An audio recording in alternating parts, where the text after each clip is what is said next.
I'd like to welcome you each to the Golf Committee July meeting. And first item on the agenda, I have Mark Dios proxy. And we have 3 new members to introduce today. And when we introduce you, if you give us just a short background of yourself, we'll start with Jim Estes. Yeah. I feel like I had to stand up or something, but we moved here a year ago, thanks to this man here, partly, and that man right there. So we came up and met with him before we moved for about an hour in his office. So tell us the good, the bad, and the ugly about Bella Vista. And we love it. Good. Couldn't be better. Within a week of moving here in July, I was in 2 golf groups, now I'm in 4. My wife walks, she does yoga. We love going down to Bentonville, going to the market, and it's just a great place. Couldn't be better. Good. We welcome you. Glad to have you here. Houston, sorry. Houston? Yeah, from Very Houston. Good. Yeah. In Houston, I was an educator, mainly in administration. I still did some teaching, but at a private art school in Houston. And I worked there almost 40 years. Good. Education's a good field. Yes, it is. Brad is on Zoom today because he is not in the area. So Brad, would you a little bit about yourself and welcome. Hey guys, yeah, first of all, I'd like to apologize, I couldn't be there in person. Chris, can you boost the signal? Oh,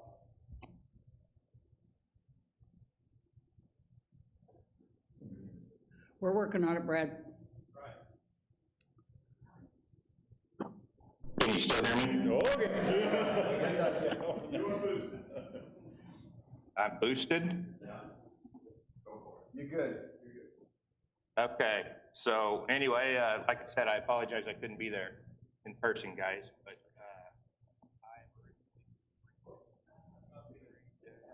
Oh, it's not that. It's that side. We're cutting you guys out. hear me? He must be in France. I think that's Marcel Marceau. Are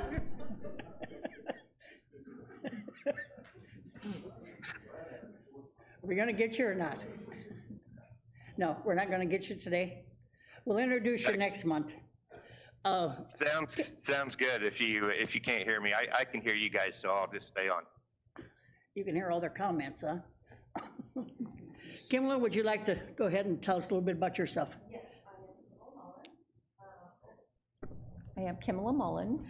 I moved here 4 years ago. I was a retired legal assistant to paralegal in the last 15 years. My husband and I both play golf. I've been in several golf groups. I'm the same thing as you. I joined, and within a couple of weeks, I have about 4 days a week I'm playing golf. So it's a wonderful community, and I love it here. We both do. What else do you want to hear from me? Not good? That's good. That's Did good. I get it all in one little? Yeah. We welcome you all here, the new ones, and we hope that you fit in nicely with us as we expect to. So any way we can be of help, we're glad to help. So, okay, we're going to move right into election of the next year's officers. We need a chair, vice chair, and secretary. So on the floor, I would like nominations for chair for next year. I would like to nominate Ruth for chair. I'll second that. Okay, others? Others? Others? If not, All in favor? Aye. Let's do it. okay, thank you. I think. Vice chair, we need a nomination for vice chair.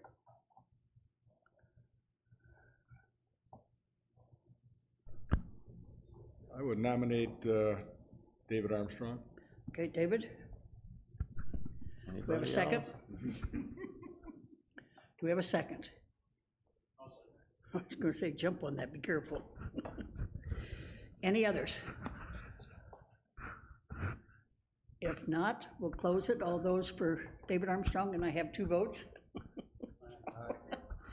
Congratulations, David. No. For secretary, we'll throw out a nomination for Mark Deal, as long as he's not here. Second. Any others for nomination for secretary? Okay. Did we get a second? We got a second on him? Okay, all those for Mark Deal for secretary? Aye. Okay, that's cut and dried, okay. Thank you, Mark, we appreciate your offer to help. When we contact him, he may offer to help. So, okay, approval of, since that's done, approval of the June 14th minutes. Okay, a second? Second. David, okay. Any corrections, additions? If not, we'll stand as read. All those in favor? Aye. Aye, okay. Okay, golf facilities reports. Review of the individual facilities. Let's start over here with Gary. Not much new, but the courses not much new to report from previous months, but the courses are great. Okay. The pro shop is in wonderful condition. Okay, Doing a good job. okay.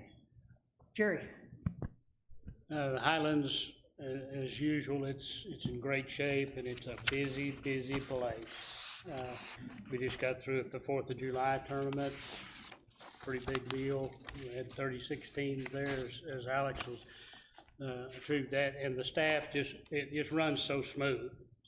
The staff inside and out, all are outstanding, and the course is in really good shape right now. David? I have Scottsdale, and Scottsdale's fairways are the best condition of any fairway I've played in the last 20 years. They are fantastic. Anywhere, they're just pristine. The collars are pristine. Obviously, they punched the greens about 3 weeks ago. They're still coming back from that. I'm guessing another week or so, and they're gonna be perfect as well. I just can't say enough about the condition of the course. It's just in fabulous shape. I've talked to Kyle about fixing the fountain that is below the deck on the 18th pond, and he tells me that varmints get in there and chew the wires every time he tries to fix it. And so what he's gonna try to do is get a metal tube and run the wires through that to keep the varmints away from doing that. So once that fountain comes back, I think it just adds just more to the ambiance of that place. But again, my hat's off to the grounds crew there, everybody from Kyle on down. It's just fabulous.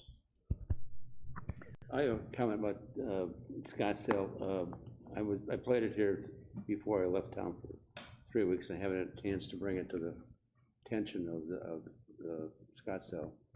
But the 5th tee box bathroom for the men's room has black mold in it. I don't know if you've looked at that or have seen it, but I noticed it. I thought we should probably clean that up. The fifth down there on the bottom. Yeah. We've got some issues of airflow in there and some other stuff happening. We're looking at it. He's working on it. Dave?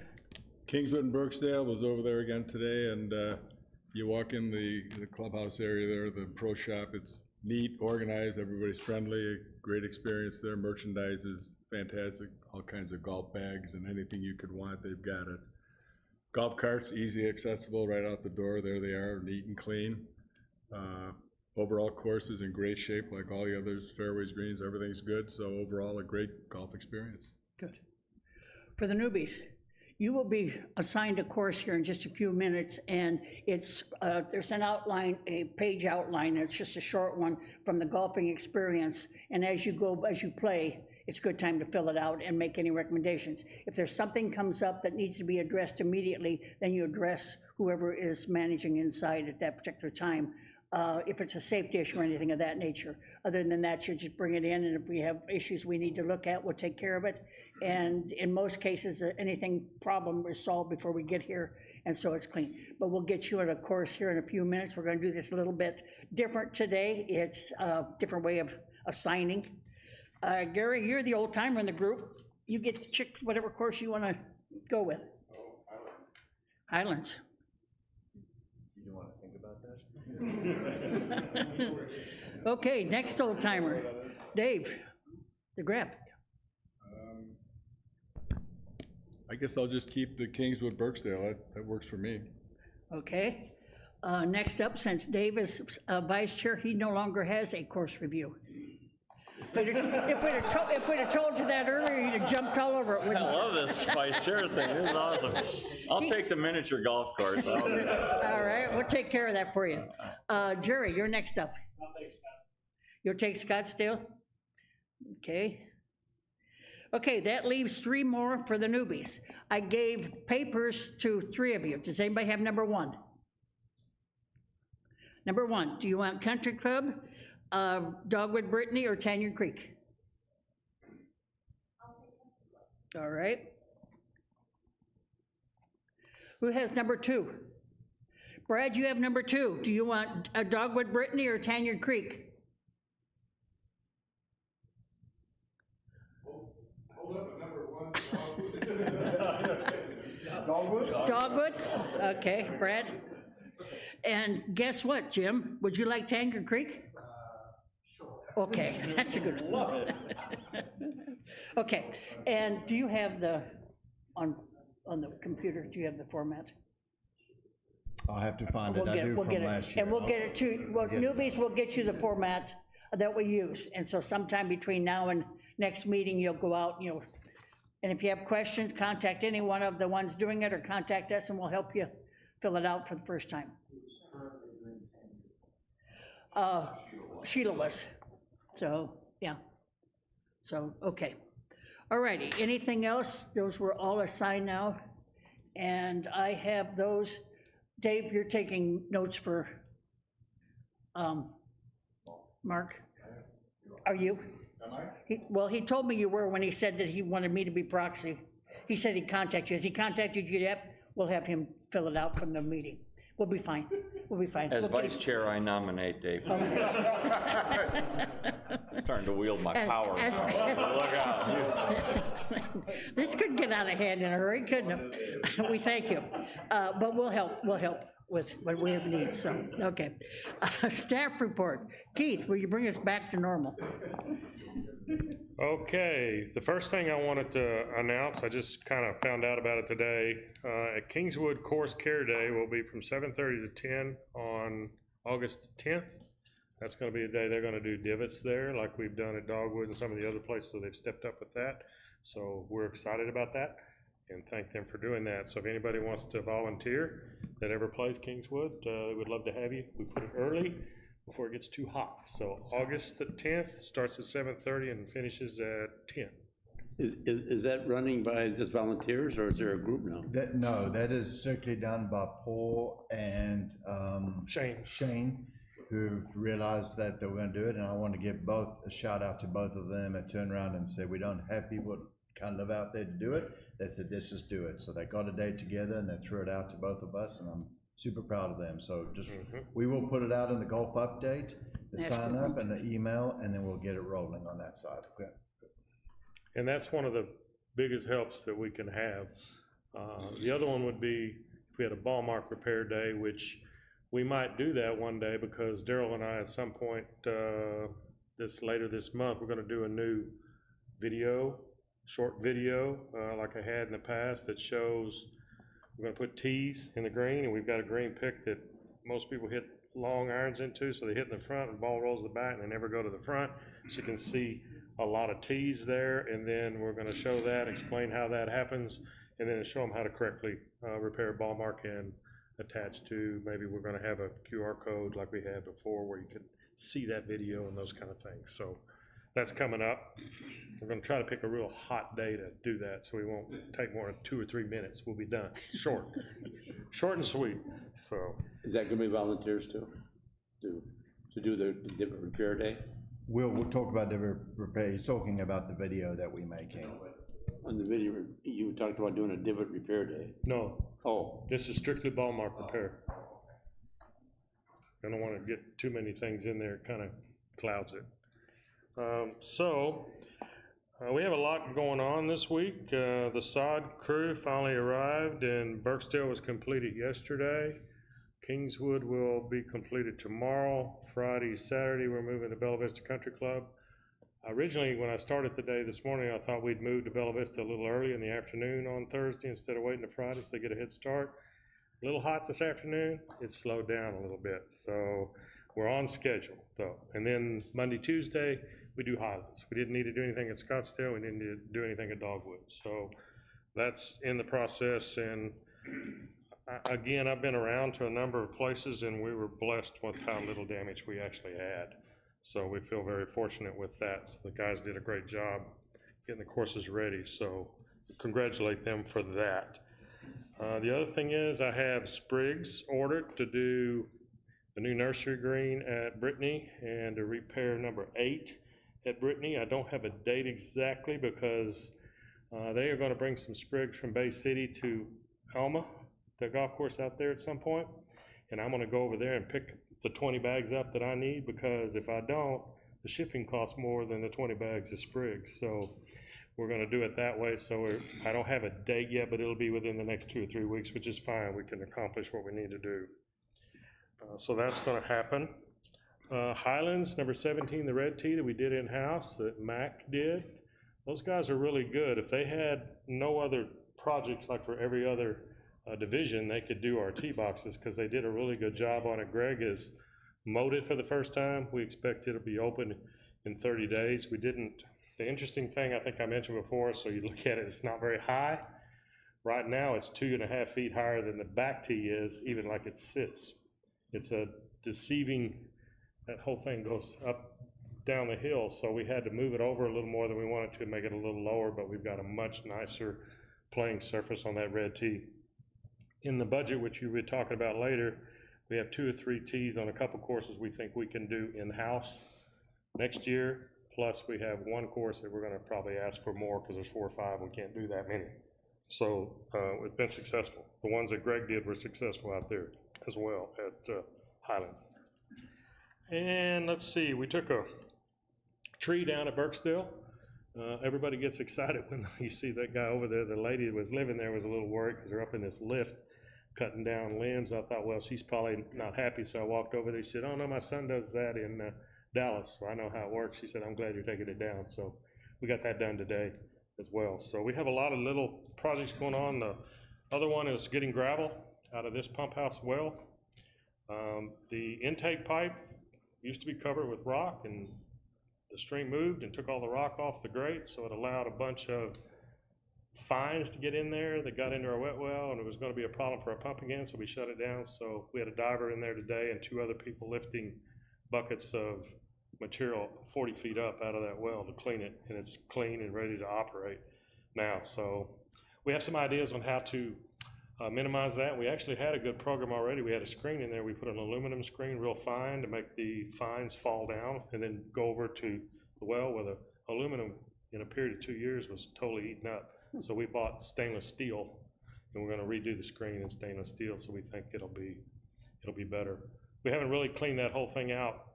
It's been 5 years, so it's going to be an ongoing process to protect our pump station going forward.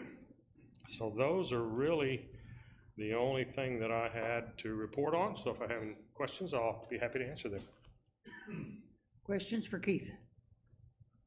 Kyle is here, so, you know, he kind of wants to be sure I tell the truth and nothing but the truth, and don't come to him with anything else, so. Appreciate you being here, Kyle. We appreciate it. No other questions for Keith? Okay, moving on to Daryl. All right, I just want to got something I didn't have in the agenda real quick. The SAM bottle holders will be delivered next week for the golf courses, so we'll get them situated on Scottsdale Country Club, and then out at Kingswood and out on the farm in Dogwood. They finally called up with supply and demand, and they will be in next week sometime. So it's going to take us a little bit of time to get them situated. These ones will be bolted into the ground. I went to a place that had them that were just sitting there, mobile. People hit them with golf carts. They fall over. It's just not whether we get the sturdier ones. So that's on its way. All right, let's move on to June golf reports. We have a look at the June rounds. Ended at 26,355, and that is up 3,292 over last year. That is incredible. Member rounds are up 1,000. Guest rounds are up 2,200. And this is a big one. I ran into one of Keith's employees, and I just wanted to thank him. I said, year to date, we had 93,200 rounds. We are up just over 20,000 rounds over last year to date. That is incredible. It's shocking. So I've been looking at that. It's crazy. Our member rounds are up just under 10,000, and our guest rounds are up just over 10,000. So it's phenomenal. It is busy. I'm just going to tell you, I get out after church on Sunday and do go play golf at Highlands, and I've never seen so many people. They turned the golf carts 3 times, some of them at Highlands Golf Course on Sunday. It is busy. Friday, Saturday, and Sundays are jamming. So kudos to the team, my team and Keith's team. As you can see it out there, good weather and everything's fantastic. I just want to give a little report back. Golf for Charity Challenge was held last month, and I am ecstatic to say it was a huge success. I'm be honest, 3 days prior to the 21st, I looked at the tee sheet and I'm like, oh boy, this is going to be a flop. You know, how else could we have done it different? I'm still thinking about it, but came to the day, we did 867 rounds in 1 day. Last year, we were at 542, so an extra 320 rounds in a day. Golf for Charity, everybody's great. The volunteers that Ruth got together were fantastic. Kudos to Tom and the team and everybody that did great. We raised right at $45,000 on 1 day to go to local charities, and that is huge. You know, we did this back in the day for the APT, WAPT, and we would average around 24,000, and there was a lot of work, a lot of pro-am, a lot of stuff going on. 1 day we did this, the membership, everybody showed up to play golf and support our local charities. I can't thank everybody enough how great that was, and it was a lot of pressure on all my staff, right, Alex? Oh, yes. There we go. So, and we want to also thank the Bella Vista Foundation for their contribution. They really stepped up and made it happen. That was great. So everybody from foundation to POA to our membership to volunteers was a great day. So that was super excited. I want to jump in real quick. Pro Shop sales were down at 96% to budget. It's the first time we have not hit budget in our Pro Shop sales. A lot of that's got to do with some of the hard good stuff going out of Tanya Creek. We've got some back orders and stuff like that, so supply and demand again on shafts. That hurt a little bit, so we fell short, but we're back on track this month. We're above the curve right now, and hopefully we finish that way. Range buckets, not rounds, range buckets, 9,221. That's another 1,600 over last year. Year to date, we're at 40,500 buckets. That is 11,645 over last year. I mean, it's crazy. We've got down to Tanya Creek, and we've had a couple members get a little upset with us. We're limiting them to a bucket. Hit your balls, come in, get it.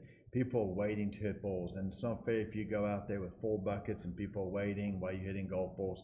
Come in and get it. We've got to share it. Everybody enjoys hitting balls, and it's supply and demand right now. The demand's a lot higher than the supply stations that we have out there. So I ask our membership to be patient, but it's a successful program. As you can see, they're hitting golf balls and they're going and playing golf. So they work together super well. So I'm pretty excited about that.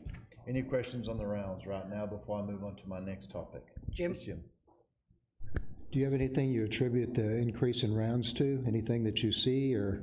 I can, and this goes back, and Jim's new with us, I'll explain a little bit. There's a couple things that alluded to. First of all, COVID. We thought COVID was a big one when that hit, but at the same time when we got to COVID, the board came up with a new fee structure that made it affordable with the assessment increase, and we're like, okay, how do we weigh that up? So as that went on, we started to watch, people went back to work. And we thought, okay, rounds are going to go down. They did not. They continued to go up. So looking back now, down the line, we in 2023, I'm going to say it's our fee structure and the product that we have and the service that we give is increasing the rounds. Golf is at a boom as well. There's a lot of talk with the LIV, PGA Tour, which is different to the PGA that we work for. Just want to clarify that and everything that's happening. But that also sparks it up. People are playing golf. But there are some, I was just at a meeting 2 months ago, and rounds are down in places, but Bella Vista continues to increase. And I think it's got to do with what we have here. We're the best gig in town. We really are, from guests as well as our membership, and they're enjoying it. That's what I'm saying. long story long.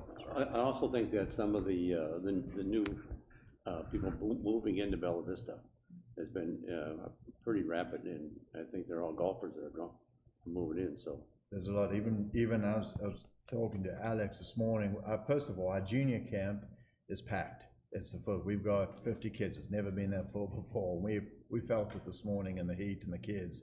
But also we're seeing a lot of younger people. Friday, Saturday, and Sunday is busy. And a lot of them are members.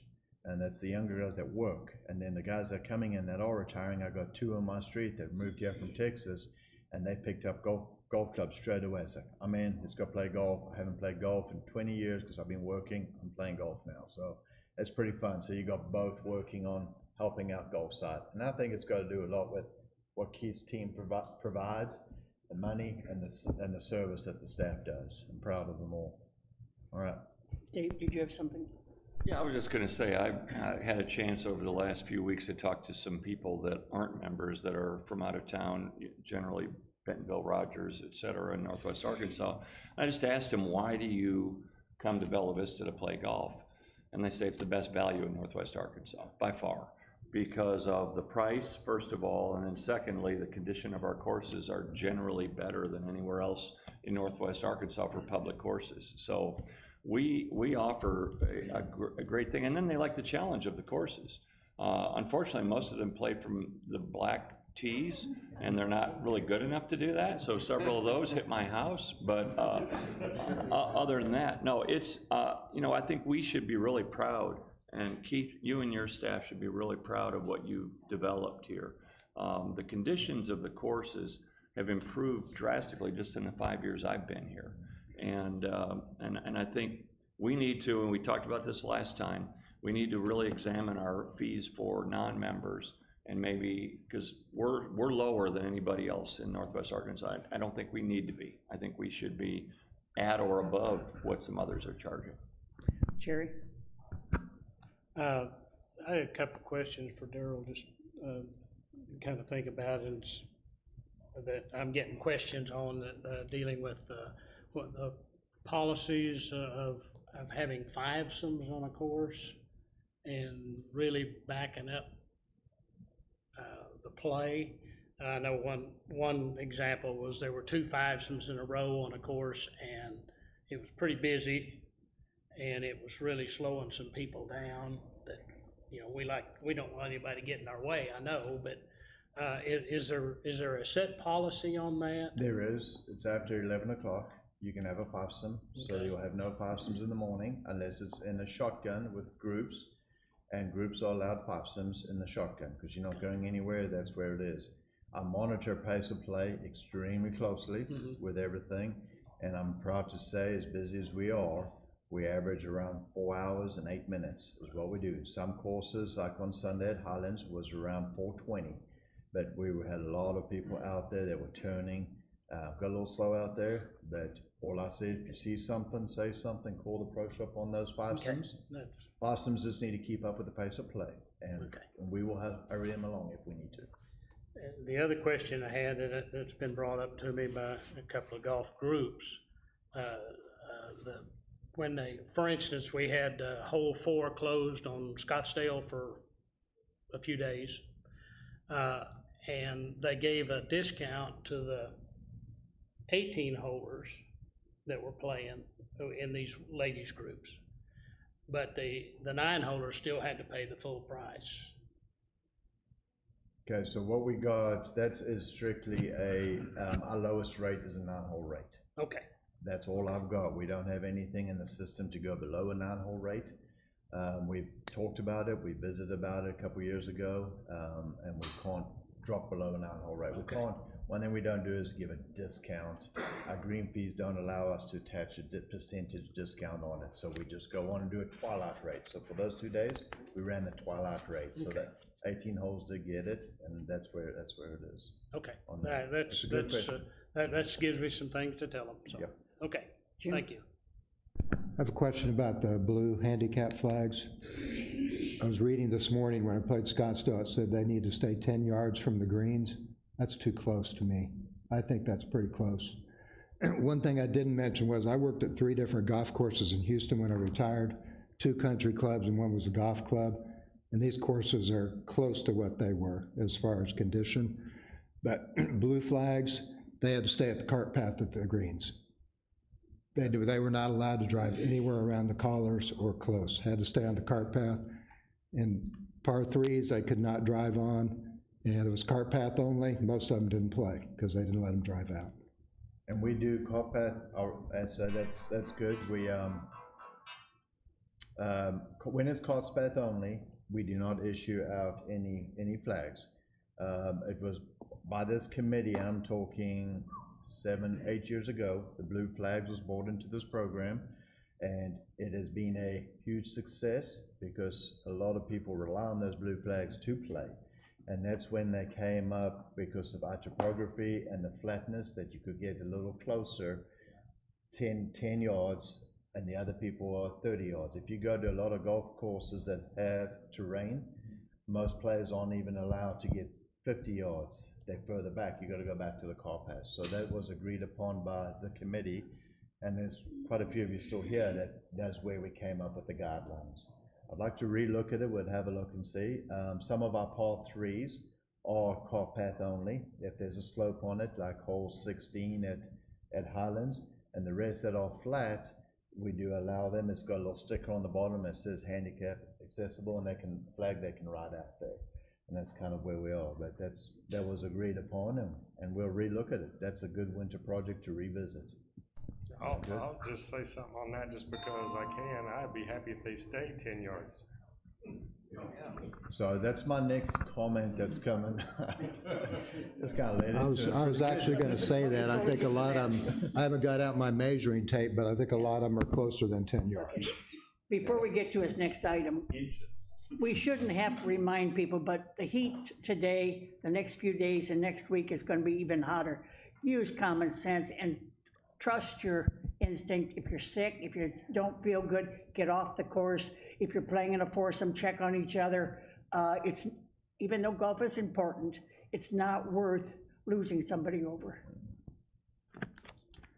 All right, the segue, it started already into, no, that's good, it came from everybody. It's something, this was brought up a while back by us in the golf side, saying, we put it out there, see something, say something. If you look in all our golf carts, it says see something, say something. It's got the phone number to call the pro shop. We will get somebody out there, let us know what's happening. We don't have players' assistants.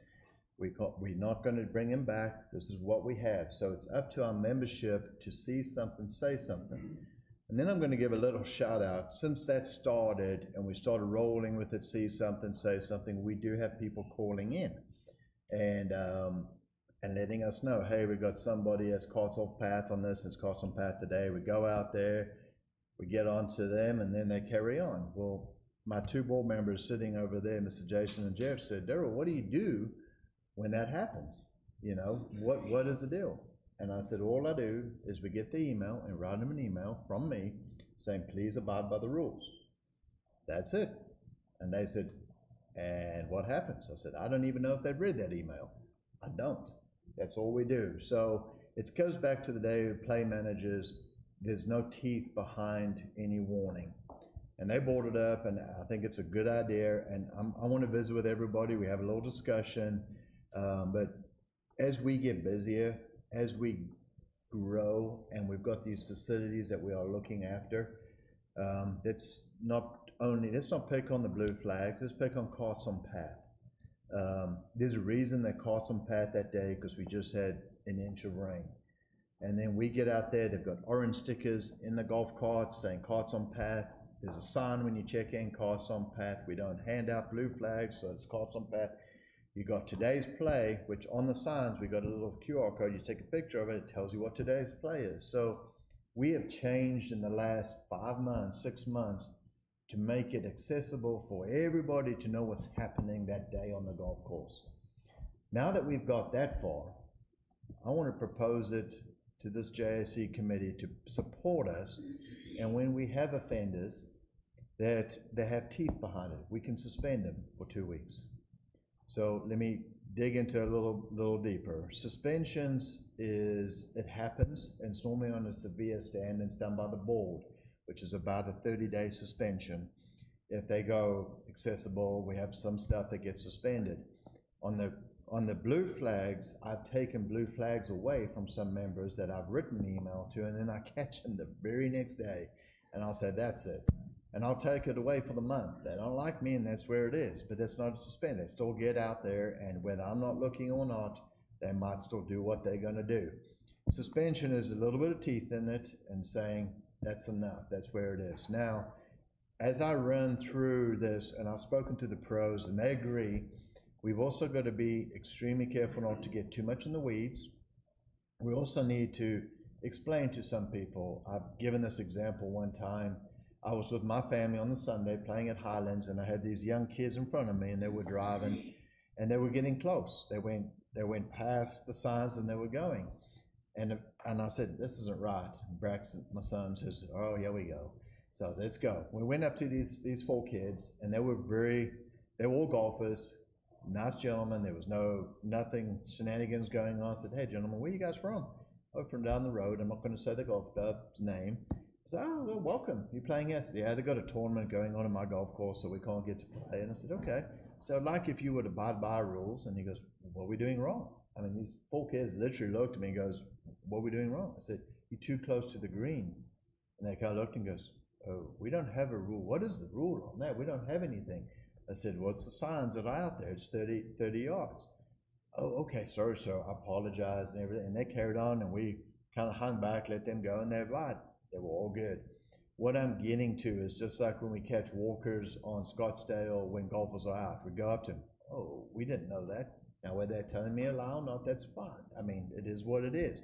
But if we warn people, we tell them one time, and then they continue to do it, just like I said in my email, then we go on and we get them and we suspend them for 2 weeks. And there's a suspension 2 weeks across the board. They won't be able to play golf, go anywhere on Bella Vista, work out in the gyms. It's a little sting to say, hey, let's look after our courses. Let's look after what we have. And I'm just asking a motion, let's discuss it first and go from there. So I wanted to jump in. So our governing documents stipulate that we cannot fine anybody. So let's say someone is speeding, their boat was speeding on a no-wake lake. We can't fine them. It specifically says we can't do that. We can suspend members for up to 30 days.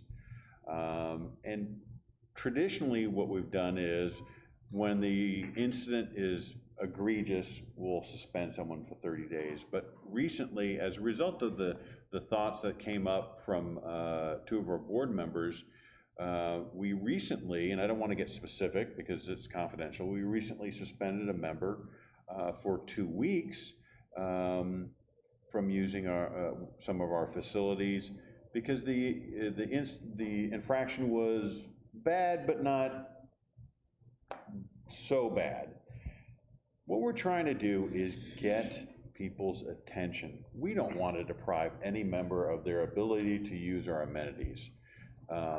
But sometimes we have to do that, and we have to suspend people, and that gets their attention, puts a little salt in their wound, and so forth. So I guess what I'm saying is, we've had some success, anecdotal, that says that instead of going to a month, let's go to 2 weeks, get someone's attention if they're in, if they do an infraction, let's suspend them.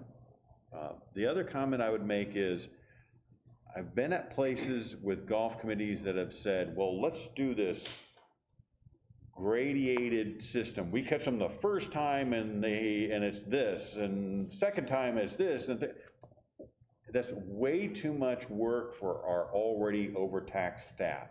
You catch someone one time that's sitting on top of a green, 2 weeks, boom, gets their attention. And the word is gonna get out very quickly among some membership. I really support it. And this is not just for members. We can also suspend guests. So we're not just picking on the members. That's my input, is I think it's a good idea. It's been successful, although limited, but it has been successful. And Daryl stated this. The member would be suspended from all amenities. So they can't go to the gym, you know. Now, if someone else, if they go to the restaurant, someone else pays for it, we won't know that, and we won't know if they go onto one of the lakes. But if it's something, you know, they can't go to a pool, they can't go to the beach, so forth, it gets their attention. And they can appeal the decision. If they feel that they were unjustly suspended, they can appeal. It goes in front of the board, and the board can say, oh, you know, we got it wrong, or the person says, I won't do it again. The board has shown that they're very reasonable, and they'll shorten the suspension if it makes sense. Can I ask for a motion so we can discuss this? I move that we Gary? entertain a suspension policy. A second, Jerry? Okay, go ahead. I'd like to, the question is, the graduated one, but also, how do you enforce the amenities? If I get suspended from the golf course and I go to work out at Branchwood, is it going to be built into the system and so forth? Our system, it flags it, and so when they go in to check in at the pro shop, it says cannot play. I should have added one other thing. So the policy, in our policy, as it states, and here's the procedure. So let's say Dave Armstrong commits a violation, and he does it often, so, you know, the power of the vice presidency has gone to his head. You wouldn't be the first one giving me a timeout.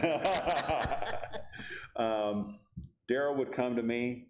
I would send a certified letter to the offending member, and we would notify them. I would also, in a subsequent email, I would then notify the board so that they are informed. The general manager or the chief operating officer has the authority to suspend immediately. So imagine an incident at the bar, maybe something horrible happened at the bar or something like that. So we have the ability to suspend immediately, but we must notify the board within a reasonable amount of time. The next thing is, from a legal point of view, the POA, our management team and the board, has the right to suspend people, members, from common property. As a member, you don't have any special additional rights. We can refuse business for up to 30 days. So as a taxpayer, if you cause a problem at a park, you can get removed from a park, even though you're a taxpayer. It's kind of the same thing, not exactly, but as a member, you can get suspended. So if you go into the bar and you raise up a ruckus, we can prevent you from coming on to common property, and all our amenities are common property. We can prevent you from coming on legally. So let's say a member said, I'm going to challenge you and you're wrong. We can call the police will come up and escort them off. It's trespassing. Hopefully it never comes to that level, but I'm covering this in that level of detail to demonstrate that this is a thoroughly flushed out process. Other comments, discussion? Do we talk to the person first and explain the ramifications, or? That's up to the board too. I want your support to support the golf operations. One thing I don't want to do is have this fall back on you all as a volunteer board. I think it needs to be done by management. There will be, if there's a violator, we will have evidence. Some type, there it is, that's it, we'll move on. So it will be done by us. So I don't want to fall on that. Let's discuss whether it is Tom said immediately. I went on the softer side with a warning because of the rules, and we move on. So we are on two different sides, like often we are, and that's a good thing. That way we see it in every aspect and see which way we can favor. For the person that doesn't know that it's too close to the green or whatever, that now they know, and if they do it again, they're in trouble. However, we do have it posted everywhere, and there are posts out there that says, return to the cart. And So- they have to sign the form when they get the blue flag, and it stipulates says- on that form. And we make them measure out 10 yards in the pro shop. We've got 2 tape where they can see exactly how far it is. So They are, that's just. in my opinion, they are fully informed of the policy. So it's up to you all to discuss this. But there is, Daryl, can I say one thing? I think the immediate is better than the warning, and I'll just tell you why, because you're gonna have all these warnings, you gotta remember, you gotta keep track of all that. I've been in places that have done it that way, and it gets confusing. We got 7 properties, it's gonna be hard if they violate at one property and. Dave? Well, my question is this, I kind of tend to agree that we should be doing something, but have we reached a level where we're getting enough violations to where it's becoming a problem? Yes, sir. We are. Yes, Okay. sir. And it's gone so long that, we've sent emails out, and it's got to a point where this is enough's enough, and we gotta look after the product we have. Okay. And that's where we're at. So the infractions that we're seeing, the increase in is the blue flags, or is it going by the greens? I'm just gonna tell you, it's across the board. It's not necessarily the blue flags near the greens or tee boxes. It could be a regular member that just decides to get too close to the tee box. It is carts on path, when we have carts on path day, and they're just respect for what we have and signs out there. I'm not pointing fingers at blue flags, I'm not pointing fingers at members, and we're not pointing fingers at guests. It's across the board. As golf is fun, and we get out there and things happen, and that's where we want to say, all right. This is So where we are. let's just walk through it for a moment. How are you gonna identify the person who is causing the infraction? You know, is it gonna be relying on the neighbor calling up and saying, I see this guy driving through the golf course, carts on path day? Is it a golfer calling in saying they're driving up it? How are you gonna enforce it at the time that says you're gonna get dinged and you're gonna get suspended? Okay, so like I talked about earlier, the see something, say something is super important. We've talked about this all year so far. See something, say something, call the pro shop. I don't want to get membership against membership because you didn't give me a birdie. Next time your 2 wheels go over that line, I got you. No, I do not want that. I want to go on, and when you see something, call the pro shop. We'll get out there, take a picture, we've got evidence. Alex can ride out, see somebody too close. There's the evidence right there. There it is, right then and there, and that says, I don't want anybody picking on anybody. This is not getting in the weeds. This is just to go. Behind you, I've got a hand jumping up over there as well. He's had it up for a while. Jeff, you want to say something? Just for clarification, is what you're suggesting, somebody commits an act and your staff is automatically going to invoke that 2-week suspension? Or is this more of a case by case where we feel like it was something flagrant, then we want to use this? Or was it, okay, they kind of just had their head in the clouds, wasn't thinking, they screwed up, we've said something, we'll keep an eye on them, and you don't have to automatically suspend them? That's where my point was, the warning first. I have a system that we can use to track all 7 properties for warning, and where all the pros will keep up. Yes, it's gonna be a little bit of work to start off to get everybody on the right page, but I think once everyone realizes it, whoever the culprits are, it will cease, it will reduce. And right now, it's got a little taller, and that's why I'm coming to the JSC. We need to bring this back in to look after what we have.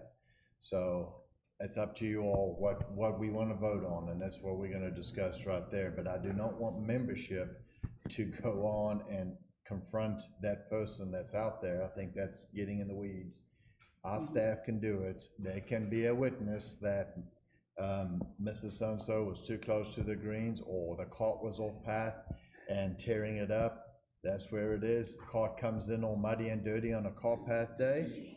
You've been off path, Mr. So-and-so.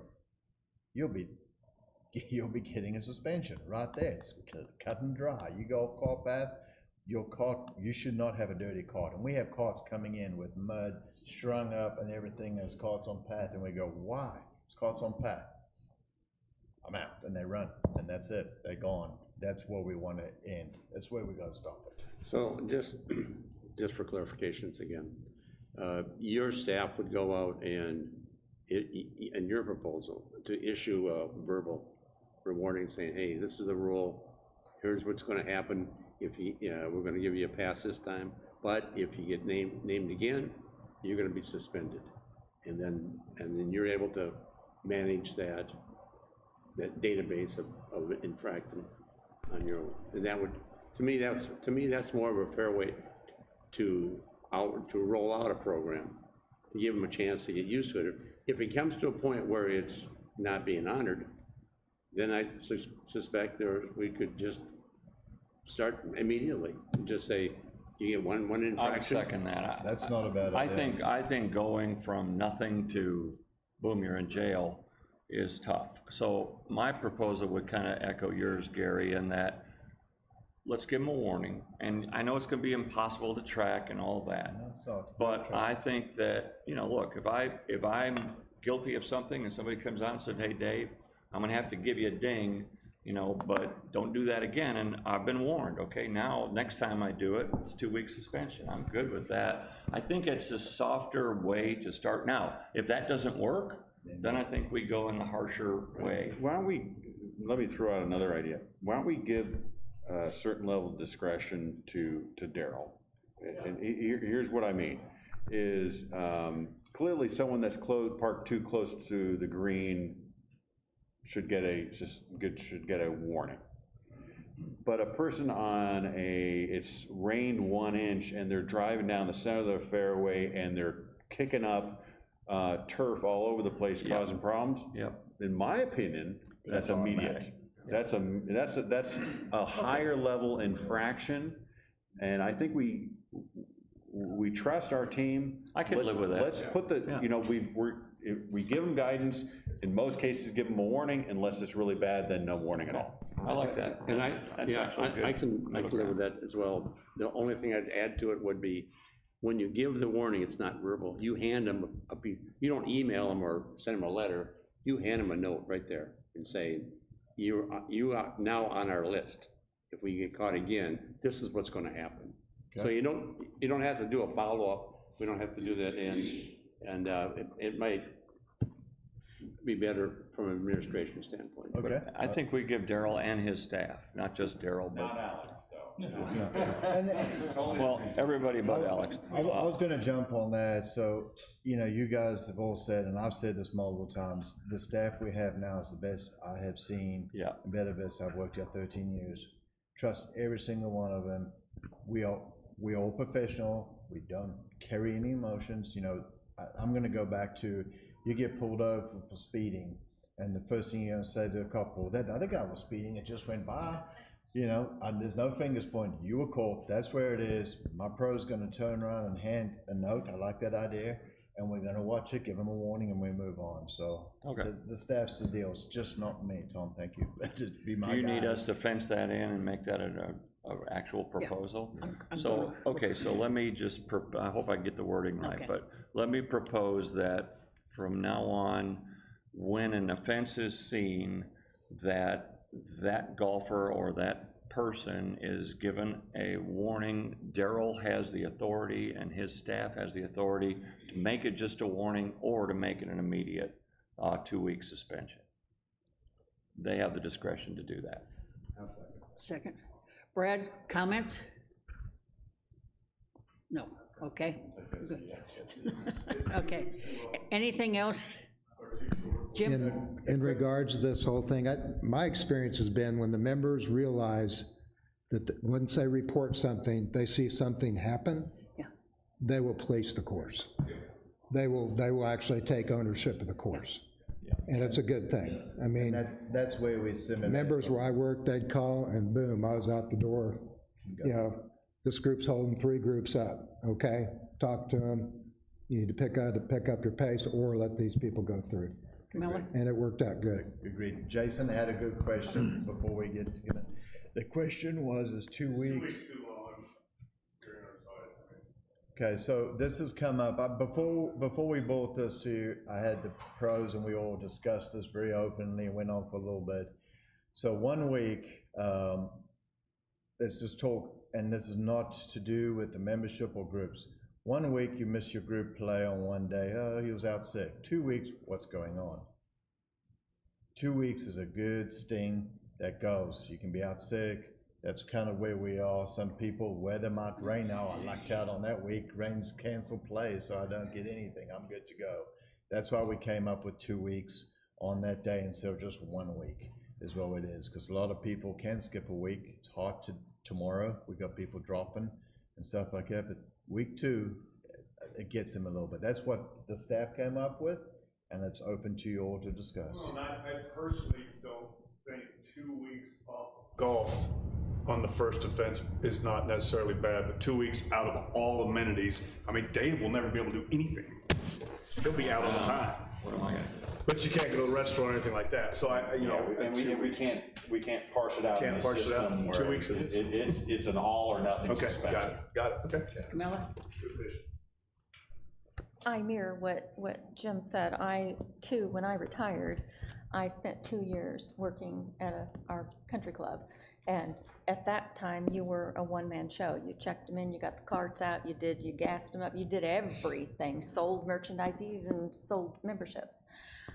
And when I'm out here playing and I see something going on, because I had to go out and tend to these people all the time, pretty diplomatic about it. I think if you're diplomatic about it, you don't cause a lot of stir with people. But, you know, they kind of, you're suggesting, you know. But, you know, I had an incident a couple weeks ago where, you know, I had people in front of me. There were 2 adults, a teenager, and 3 kids playing. And I'm curious, on these 3 little children, that, do they not have some sort of do we have a policy at all that says, hey, you should start from the 100 markers or whatever if you're just, you know, trying to learn, or they really can tee off back in the blues and the whites with dad and grandpa? And Yeah, we do not have a Okay, policy. all right. Police, they have to be over the age of 6, and that's the riding golf cart policy rules Okay. to be on our golf course for safety, and that's where it Well, is. then I see children driving the golf carts with That's a no-no. the That's a no- grandparents, unless- and, yeah. I mean, it's okay to call this stuff in and Yes, say, yes, okay. that's all we need. That's all The I'm only- asking. A private cart can have somebody drive it because it's their cart, they liable for the cart. Our golf carts have to have a permit or driver's license, so you gotta be at least over the age of 14. In Arkansas, you can get a permit at 14, and they go through the tests and everything like that, so that's kind of where it is. Yeah, I agree with that, and I know there's liability, so that's why I was saying something, you know, I will say something in the future, so, thank you. Unless we're talking about a real serious situation, I think if you give them a warning first, 2 weeks is not out of the ordinary. You know, if we don't react and start doing something, it's just going to get worse and worse and worse, and then everything breaks down. So you have no validity at all in what you're trying to push across. We have a motion on the table. We have a second that the the JAC will support and give discretion to Daryl and his team. Okay, we're ready for it. Any other discussion? If not, all those in favor of the proposal? And Mark hasn't heard it, but I'm guessing Mark has heard it from somebody, so he didn't say no, so we have 2. Any negatives? Okay. One more point on communication of this policy. Yeah. And I know you'll do a good job, but just to reinforce, the golf group chair people, the chairmans of the golf group should be totally informed, and they can downplay it to their membership. So if you call me up and you say we're gonna enforce this, the golf group managers can be an ally to you. So explaining what we're gonna do, I would definitely do to the golf groups in an email saying this is what's coming down the line, because not everybody watches this JIC meeting. We're gonna have to make it public to go from there, and then Tom can jump in on informing people, calling people out. Yeah, we do not call, when we suspend someone, it is private. Oh, I'm not saying name names here. I'm just saying for the program, when you introduce a program, emphasis to the golf chair people. Yes. And then in the golf update on a weekly basis, a couple times of why we're doing this, what some of the statistics have been that you've recorded, and then say, this is what we're gonna go do, so please be aware. Yes, all the publicizing, getting it out there, getting it out to everybody like we've done with all the signs and the today's play. We've got to make it open to everybody to see before it gets crazy. So we will make sure that happens. You might even consider having a flyer at the check-in desk that says, this is what we're gonna do, guys. Okay. So guests have the guests have the same knowledge. So. Alex, we're moving on to you. All right, so much like rounds of golf have been up, tournament participation and our teaching programs are going pretty well.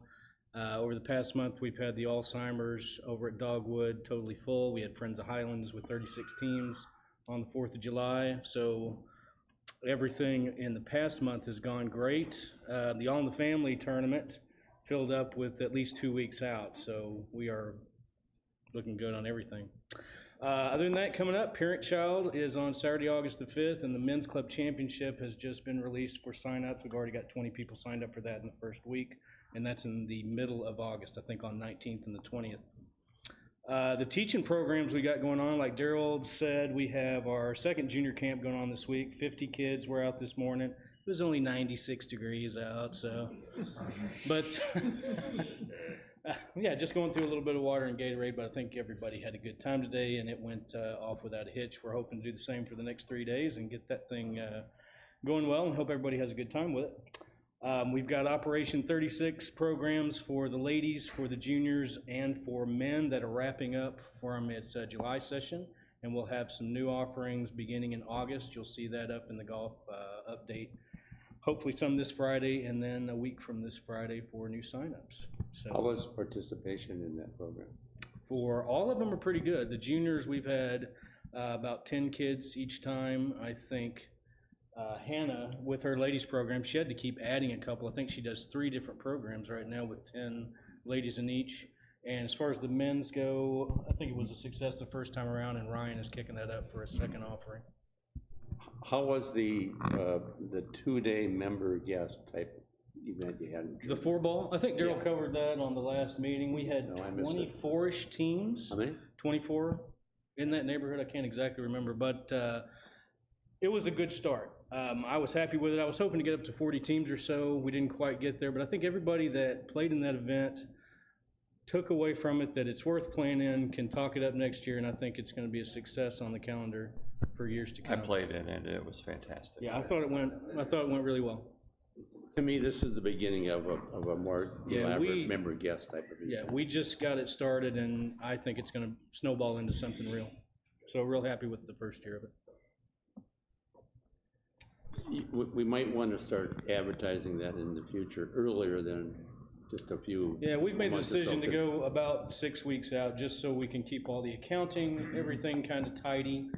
In some years past, we've just kind of blown the doors open, say sign up for anything at any time. Yeah. And you can say we were getting a little bit discombobulated. The signups I understand, 6 months. I'm just saying the knowledge of that we're going to go do that maybe. The dates are all put out in February like it was this year. Good. Yeah, tournament calendar's released early in the season, so. Anything else, Alex? That's all I have. Anything else for Alex? Thank you. Thanks. If not, Tom? Okay. Absolutely. That's why it's called annual. So this is our annual Joint Advisory Committee training. Giving you a little bit different format, and we'll go through this.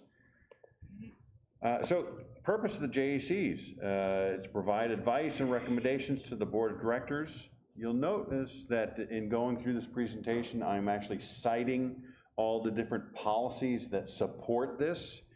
So in policy 1.04, it is the duty of each committee to discuss, analyze, and propose solutions for problems and opportunities within their area of concern, and to make recommendations to management or the board. There's your purpose. That's what we're trying to accomplish here. The structure is that the JACs report directly to the board. JACs are appointed under the authority of the bylaws. Their composition and duties shall be as directed by the board and in accordance with stated policies. So we have a 2-tier system of the board of directors on top, and then the committees reporting to the board of directors. We have liaisons. We have multiple liaisons right here, and each JAC will have at least 2. In this case, we have 3 liaisons, and what their job is to be intermediaries between the board of directors and the committee, and then they share information back and forth and make sure that everybody is on the same page. And in policy 1.04, it states exactly that. Management representative. So each committee will assign at least 1 management representative to work with. So in your case, we have 3. We have Daryl, Alex, and Keith. And then I attend also, but I'm higher up, and they're the specific department heads, and that way, when you have a grounds issue, you're talking directly to Keith, and you have a pro shop issue, you're talking to these 2 gentlemen. And so we provide them to be here at every meeting. They're non-voting members, but they're here to help and work and liaison with the committee to make sure, because we want to make sure what you guys come up with, we're listening to, we're addressing those issues, and so forth. I'm going kind of fast, so if anybody has any questions, feel free to interrupt. The committee does report directly to the board, so you provide the minutes, which are included in the board packet, which is given to the board every month for their regular meeting.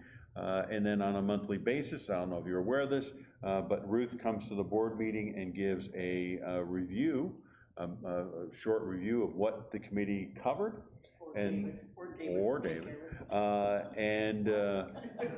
Yeah, actually, I think as chair, you can delegate that responsibility. Our meetings start at 10 p.m. Good, that's just when I'm waking up. And you'll see we have a representative from the Recs Committee attend the meeting and from the Lakes Committee. And so that way the board is really kept up to speed with what's going on. Advisory, so here's kind of the challenging area is the board of directors and management put a tremendous amount of weight to the recommendations made by the committees. With that being said, the recommendations from the committees are advisory. So this committee can't go and say, buy a new tractor, Keith, buy it right now. You don't have that authority, but you can go, hey, Keith, in this budgetary cycle, we really encourage you to buy that new tractor. So forth, and he's going to look at your budget, his budget, see if he can fit it in, and then the board of directors will ultimately decide whether they want to include that purchase or not. So it's advisory. With that being said, we put a tremendous amount of value in what the committee talks about and decides upon and so forth. So it's a healthy balance, but we do want to make sure it's a joint advisory committee.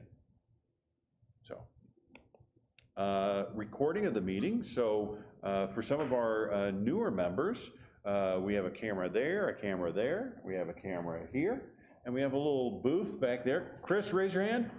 Chris is our producer, and we're live streaming this. We have microphones and everything, so people at home can listen to this. And then we store these recordings on our website. We have about 5 years worth of meetings on our website, so if you wanted to go and research meetings from the past, you're welcome to do so.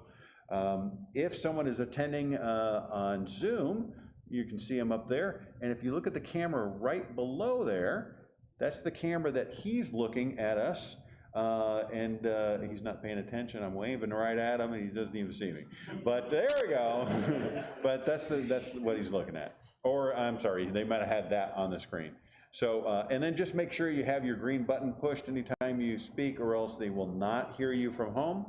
And when someone comes up to speak, if a guest comes up to speak, make sure they're speaking from the microphone and not from over here, because those at home won't hear them.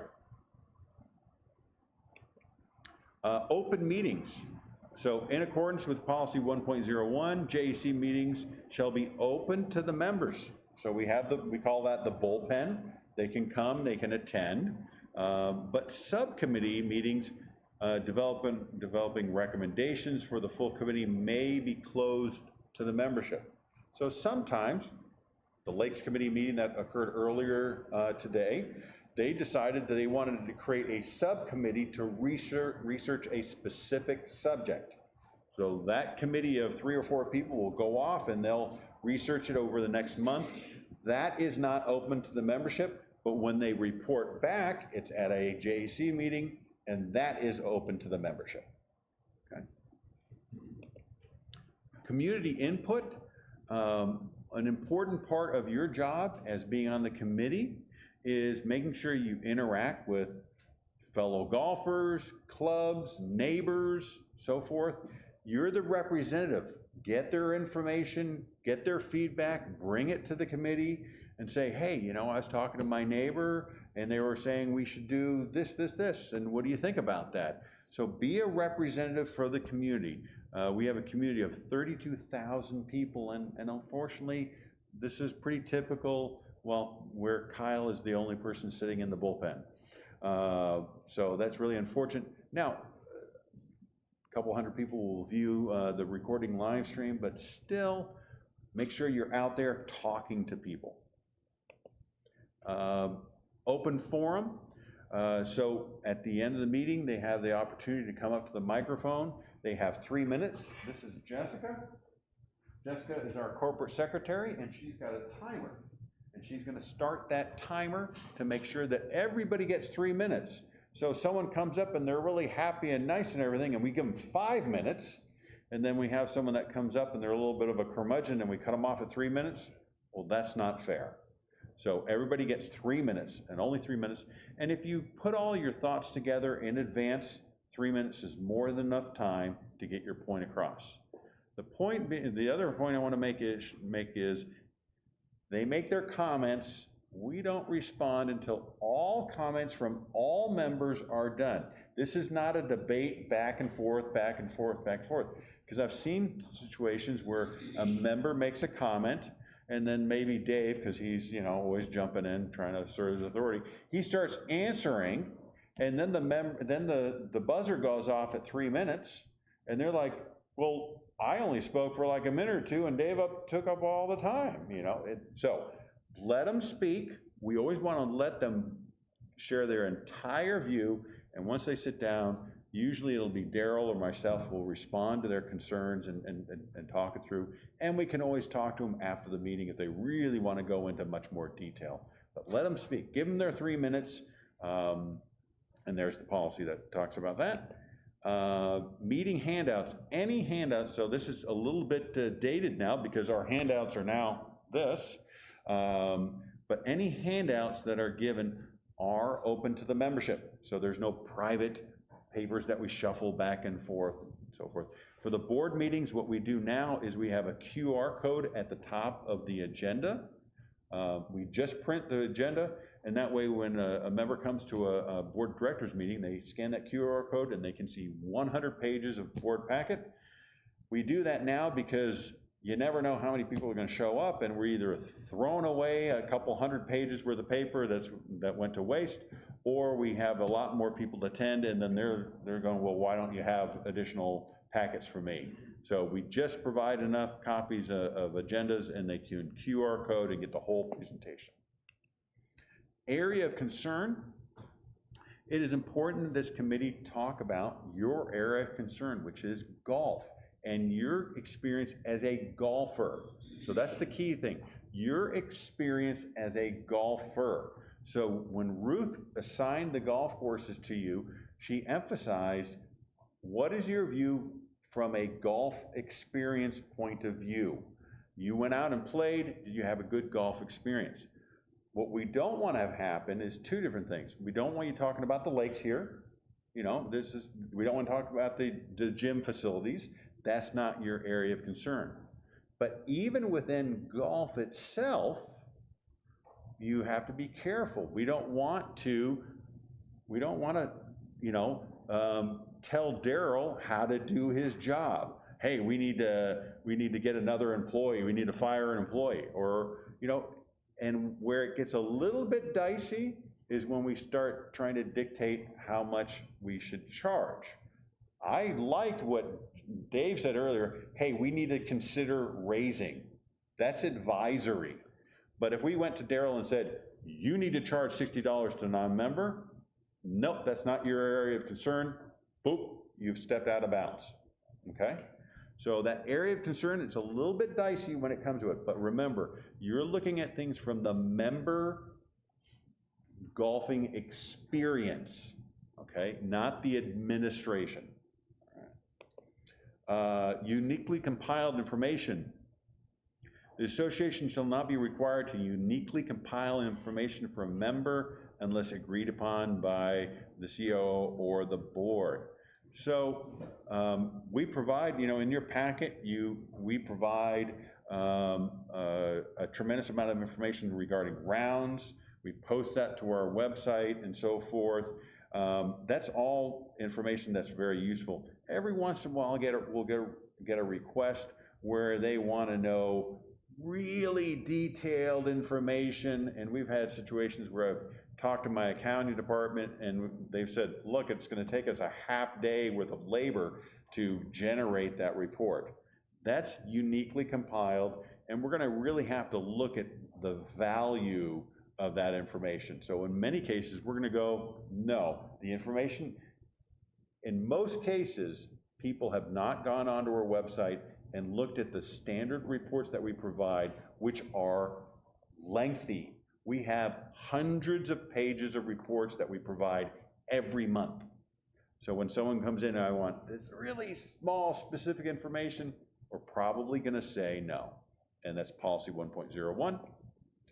And I want to thank everybody for your willingness to volunteer. Volunteerism is what makes our community special, and we really appreciate your time, except for Dave's. Any questions? And it's so comforting, he's got somebody else to pick on. Good. I feel Any like Rodney questions for Tom? Dangerfield all of a sudden. No respect. Jim, any questions? Camilla? Brad? No? Okay. Thank you very much. Board liaisons, Jerry, Jeff, and Jason. Any statement? I just want to say thanks to Darrell for bringing that up and the committee for kind of talking through it. And I don't think it's going to be long before there's a change in some of the mindset out there. One or two get suspended, I think it'll catch on quick. So appreciate that. Thank you. Okay. Comments from the public? Any emails? Okay. And how about Kyle? Anything? He's good. Okay. Okay. Old business, a little bit of the golf charity updates. First of all, I want to just emphasize there were very few or no expenses involved. Is that correct? Or very few expenses? I don't think there were any expenses, and it was, Darrell said it was 45,000. Actually, I think it was 45,500 we brought in. And I think the previous record was 35,000 or something like that, not 25,000. So really a great number for our local charities. We used 141 volunteers on that day and to do the stockings on the golf course, and they brought in $3,888.88. So that's pretty good for the first time out and having no clue as to what was going to happen. So it was very successful, we thought. So, okay, moving on to new business. Dave. I'm going to keep this short because I know the meeting's running long, Yeah. but I ran into a new kind of a scorecard format that I thought was pretty clever, pretty cute. And it's an opportunity, so I'm just going to hand it to Darrell and he can do whatever he wants to with it. Okay. There he goes, waving authority already. That's I it. got it. Thank you, sir. Okay, and that leads us right into budget for 2024. We're simply brainstorming ideas. And Jessica's been so kind that she's going to keep track. And all we're doing is brainstorming. So bring up any idea that you've come up with that you might want to address, because 2 weeks from tonight, hopefully, if the room is open, we will have another meeting at 4 o'clock to discuss budget, because we need it in by August so we can have it into the board by the end of August, the 30th of August. So next meeting, we have to have it done by next meeting so we can vote on it.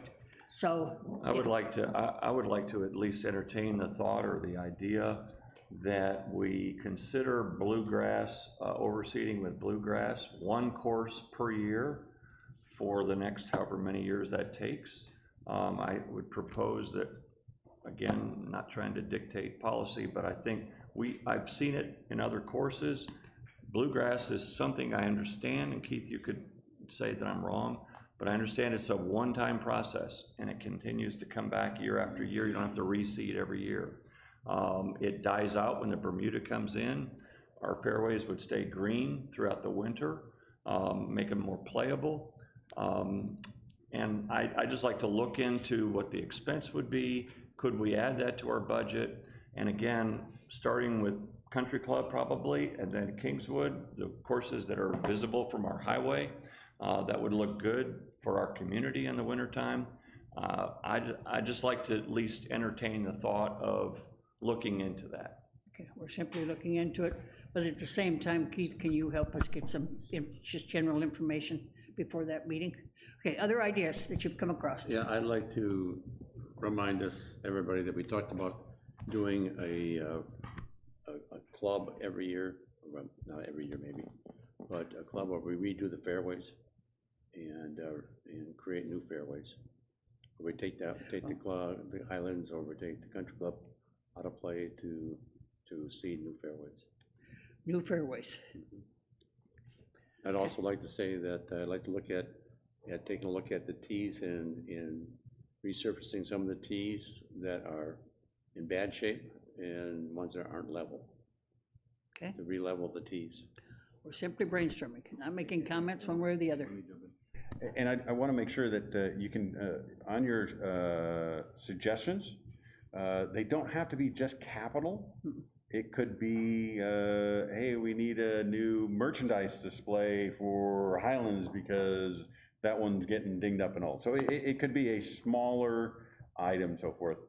And then the last one, the last comment I'm gonna make, and it's gonna probably, we're gonna be spending, chances are, we're gonna be spending quite a bit of money on the major renovation of Tanyard Creek Practice Center, so our funds are gonna be limited for this coming year. So I encourage maybe more modest suggestions, but I don't wanna kill anybody's ideas.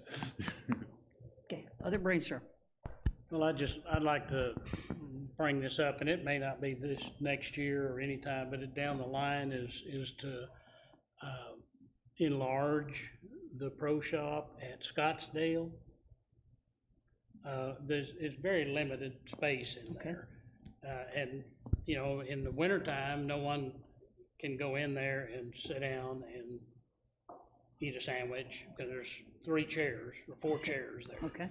But if you could bring that out, and that may be somewhere down the line, bring that out to the front and enlarge that, I think that would improve the service and everything there. They do a great job with what they've got, but they just don't have much room.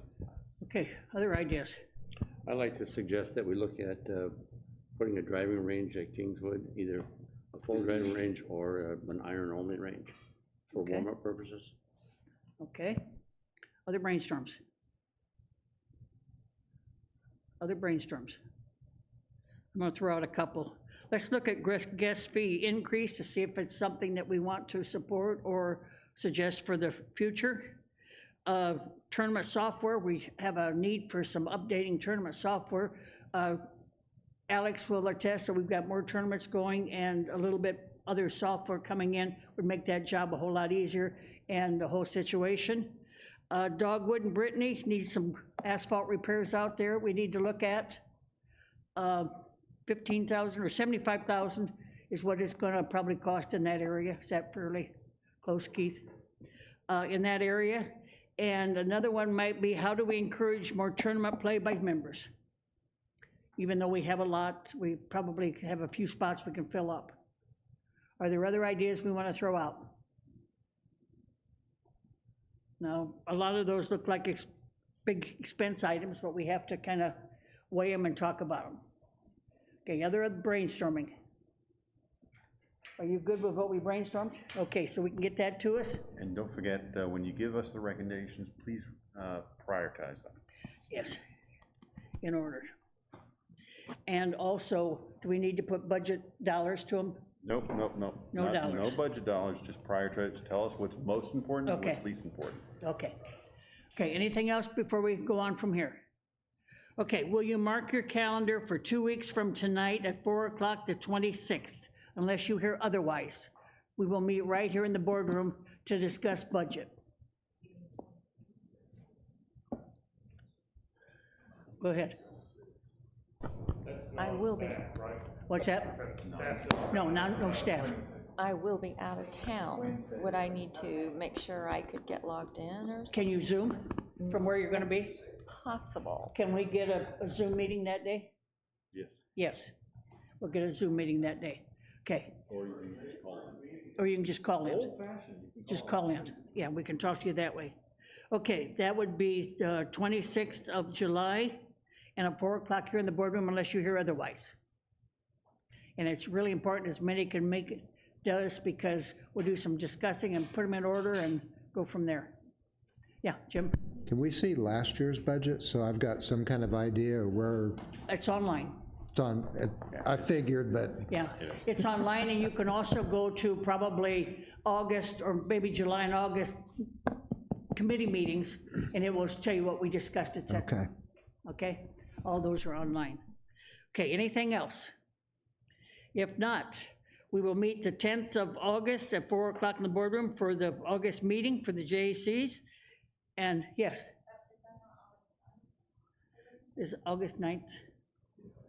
That probably wouldn't surprise me. Let's meet August 9th instead of 10th. August 9th. What?